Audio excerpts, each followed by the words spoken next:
според вас, кој состав или во кое време имаше најголем ентузијазам за работа во комисијата? Да ви кажам искрено, мислам дека ентузијазмот е врзан со почетоци секогаш. Било каде што и да се случува, почетоците се сами по себе го поттикнуваат ентузијазмот. Нема да сгрешам ако кажам дека првиот состав кога беше избран, дека донесе ентузијазам многу. Не само заради тоа што беше како таков избран тогаш, туку заради тоа што се соочи со најголемиот предизвик. Ние во Македонија прв пат направивме тело, односно се избра тело кое што го доби името антикорупцијска популарно или комисија за спречување корупцијата. Значи самиот почеток на нешто ново, на нешто пионерски, само по себе донесе многу ентузијазам. Тие донесе ентузијазам, ние го вградивме нашиот ентузијазам, мислам на луѓето кои што бевме поддршка нивна, тоа беа вработените во Министерството за правда, кој беше, нели, како што споменавме, имаше уврска да ги дава стручните и административни работи. ДКСК имаше многу предизвици во тој период. Кој е најголемиот можеби во таа смисла? Значи, кои времиња беа најпредизвикувачки?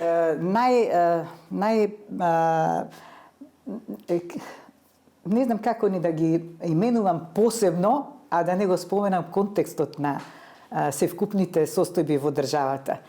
Значи, состојбите во државата се одразува и на комисијата, на нејзиното работење, на нејзиниот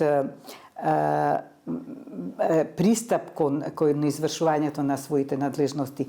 Ако имавме првично висок ентузијазам и желба да се направи, првите чекори да се направат, да се востанови ова тело како такво со надлежностите што му беа тогаш дадени, да се најде во системот, може би тој ентузијазам некако држеше и во вториот состав, но веќе понатаму спласна, затоа што ви велам, не можеме да извадиме од контекст оваа институција, овој субјект од севкупните случувања во државата. Така да, мислам дека како и другите институции таа доживеа своји падови, кои за жал, во извештаите на Европската комисија беа регистрирани и тоа многу силно, многу директно, многу конкретно со сите забелешки како такви. Затоа ова сега што го овој состав на комисијата, по измените на законот и кога велите ентузијазам, повторно бранот на ентузијазмот не покрена и мислам дека покрај другото, покрај желбата да се даде се од себе, беше и желбата да се врати имиџот на институцијата како таква, бидејќи е многу битно, во системот многу е битно оваа институција да го има имиџот и да го држи имиџот. Односно, ако може и да го надградува, не само да го задржи, но најбитно од се е да го задржи имиџот, да биде таа што треба да биде независна институција за превенција на корупцијата. ДКСК има свој опсек на работа, но дел од тој опсек на работа подразбира испраќање на представки, иницијативи и други одлуки до надлежни институции. Во таа смисла, дали се чувствувате како слушнати? Во смисла дека тие на кои што им се обраќате со вашите одлуки, навистина сакаат да работат или да го согласат своето работење според антикорупцијската практика. Да. Повторно, сега да не звучи малку само бендисано, дека овој состав направи исчекор во тоа. Ние во целиот период институцијата го прави тоа, во целиот свој период, од првиот состав и до сега, една од надлежностите е, нели, постапување и доколку има наоди, обраќање до другите надлежни органи.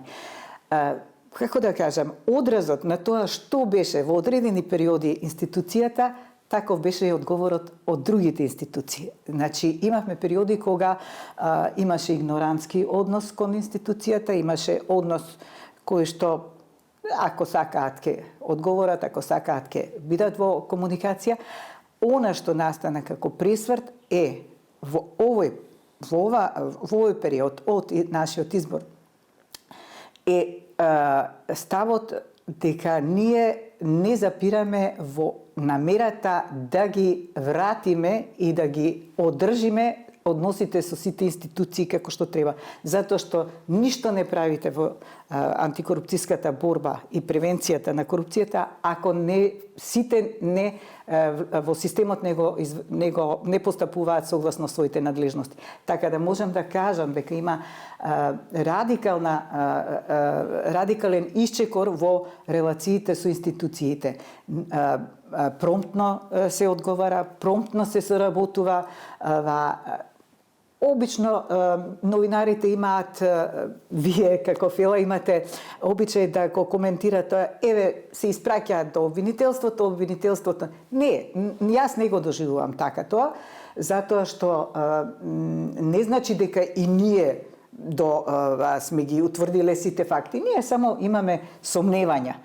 Друг ги потврдува сомнежите. Така, затоа не сакам да се оградам и само да критикувам, ни далеку, затоа што има забележителна соработка меѓу институциите. Ние постојано, вие имате предвид дека нашите седници се јавни. Значи, од првиот ден нашата работа е пред јавноста, целосно. Во овие 20 години, кога мислите дека како институција најмногу сте ја потреслеве јавноста, но можеби политичкиот естаблишмент во тој момент? Кога можеби сте почувствувале најголем притисок од надвор? Да. Знаете како, има една позната флоскула меѓу антикорупцијските тела, бидејќи ние со колегата сме од самите почетоци и ги имаме контактите со сите, посебно на нашиот Западен Балкан овде и во окружувањето. Колку повеќе ве критикуваат, тоа и атакуваат на вас, бидете сигурни дека добро работите. Значи тоа го почувствувам. Иако многу добро работите, може да ви се случи и да ве нема. Но како и да е, имајќи го предвид тоа, ние одважни сме, можеби во нашите напори, и ова вака конкретно сега да одговорам. Не би било многу фер да речам дека претходните состави не направиле некакво постапување кое не се одразило во јавноста, но сметам дека од нашето работење, од почетокот на нашето работење, влегувањето во костец со актуелната политика, со актуелните политичари, кога вие ги прозивате од премиер, од вице-премиер, министри, директори, посебно во почетокот со наплив на пријави за непотизам, за сето тоа ни дава, не охрабрува дека ние неселективно, буквално неселективно постапуваме. Имавме ние и повлекување на одредени лица за кои што имавме постапки дека се вработиле со сомневање на влијание и така натаму. Сметате дека актуелниот состав е најкритички настроен кон актуелната власт? Сега малце нескромно може нели ќе звучи тоа сепак, но мислам дека двете алатки, тоа што нас не избра на начин на кој што не избра, кој што стана препознатлив и пофален и од Европската комисија и од другите меѓународни субјекти, фактот дека ние сме исклучиво и пред јавноста отворени, значи ние сме безмалку, како би рекле вие, секоја седница е пресконференција за нас.